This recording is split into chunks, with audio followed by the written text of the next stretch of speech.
ಪಿಲಿಪಿಲಿ TV. ಒಂದು ಊರಿನಲ್ಲಿ ಋಷಿಕೇಶನೆಂಬ ರಾಜನಿದ್ದ. ಆತನಿಗೆ ತಾನೊಬ್ಬ ಮಹಾ ಸಾಮ್ರಾಟನಾಗಬೇಕೆಂಬ ದುರಾಸೆ. ಯುದ್ಧ ಮಾಡಿ ರಾಜ್ಯಗಳನ್ನು ಜಯಿಸುವುದರ ಬಗ್ಗೆಯೇ ಚಿಂತೆ ಮಾಡುತ್ತಿದ್ದ. ಜನರ ಯೋಗಕ್ಷೇಮ ಅವನಿಗೆ ಬೇಕಾಗಿರಲಿಲ್ಲ.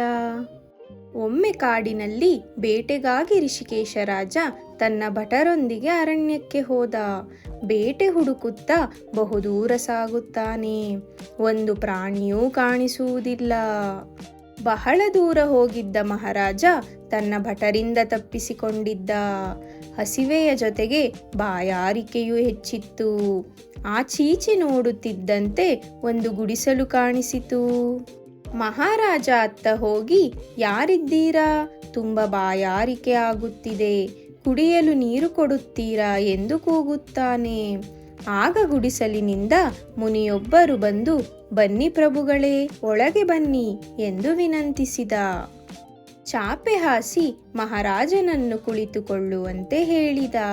ದಣಿದಿದ್ದ ಮಹಾರಾಜ ಕುಳಿತು ವಿಶ್ರಾಂತಿ ಪಡೆಯತೊಡಗಿದ. ಮುನಿಯು ರಾಜನಿಗೆ ಕುಡಿಯಲು ನೀರು ಕೊಟ್ಟ.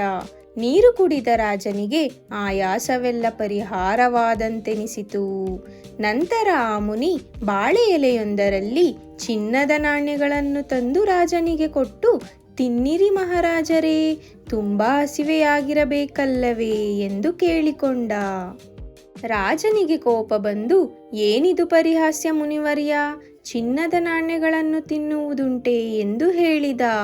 ಆಗ ಮುನಿವರ್ಯ, ಶಾಂತರಾಗಿ ಚಕ್ರವರ್ತಿಗಳೇ, ಇದಕ್ಕೂ ಕಾರಣ ಉಂಟು. ಏನದು ಎಂದು ರಾಜ ದರ್ಪದಿಂದ ಕೇಳಿದ. ಆಗ ಮುನಿವರ್ಯ, ಪ್ರಭುಗಳೇ, ನೀವು ಕೇವಲ ರಾಜ್ಯದಾಹದಿಂದ ಯುದ್ಧಗಳನ್ನು ಮಾಡಿ ಅನೇಕ ರಾಜ್ಯಗಳನ್ನು ಗೆದ್ದು ಚಕ್ರವರ್ತಿಗಳಾದಿರಿ ಹೊರತು ರಾಜ್ಯದ ಬಗ್ಗೆಯಾಗಲಿ ಪ್ರಜೆಗಳ ಬಗ್ಗೆಯಾಗಲಿ ಕಿಂಚಿತ್ತೂ ಯೋಚನೆ ಮಾಡಲಿಲ್ಲವಲ್ಲ.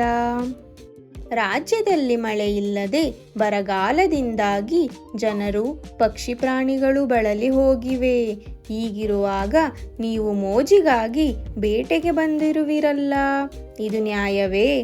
ರಾಜಧರ್ಮವನ್ನೇ ಮರೆತಿರುವಿರಲ್ಲ ಎಂದು ನುಡಿದಾಗ ಮಹಾರಾಜನಿಗೆ ತನ್ನ ತಪ್ಪಿನ ಅರಿವಾಯಿತು. ಅನಂತರ ರಾಜ ತನ್ನ ರಾಜ್ಯಕ್ಕೆ ಮರಳಿ ಬಂದ. ಕೆರೆ ಬಾವಿಗಳನ್ನು ತೋಡಿಸಿದ. ಜನರ ಹಿತಕ್ಕಾಗಿ ಮರ ಗಿಡಗಳನ್ನು ಬೆಳೆಸಿ ಅರಣ್ಯವನ್ನು ಸಂರಕ್ಷಿಸಿದ. ಅರಣ್ಯ ಸಂರಕ್ಷಣೆಯಿಂದ ಅವನ ರಾಜ್ಯದಲ್ಲಿ ಮಳೆ ಬಂದು ಅವನ ರಾಜ್ಯ ಸಂಪತ್ತಿನಿಂದ ಕಂಗೊಳಿಸಿತು. ಈ ಕಥೆಯ ನೀತಿ ಏನೆಂದರೆ, ಒಳ್ಳೆಯ ರಾಜನು ತನ್ನ ಪ್ರಜೆಗಳ ಸುಖ ದುಃಖವನ್ನು ಕಾಪಾಡಬೇಕು. ಪ್ರಕೃತಿಯನ್ನು ರಕ್ಷಿಸಿ ಜನರ ಹಿತಕ್ಕಾಗಿ ಕೆಲಸ ಮಾಡಿದಾಗ ಮಾತ್ರ ರಾಜ್ಯ ಸಮೃದ್ಧಿಯಾಗುತ್ತದೆ. ಕತೆ ನಿಮಗೆ ಇಷ್ಟವಾದರೆ ವಿಡಿಯೋಗೆ ಲೈಕ್ ಮಾಡಿ, ಚಾನಲ್ ಸಬ್ಸ್ಕ್ರೈಬ್ ಮಾಡಿ ಮತ್ತು ನಿಮ್ಮ ಸ್ನೇಹಿತರ ಜೊತೆ ಶೇರ್ ಮಾಡಿ. ಮತ್ತೊಂದು ಹೊಸ ಕಥೆಯೊಂದಿಗೆ ಭೇಟಿಯಾಗೋಣ. ಧನ್ಯವಾದಗಳು.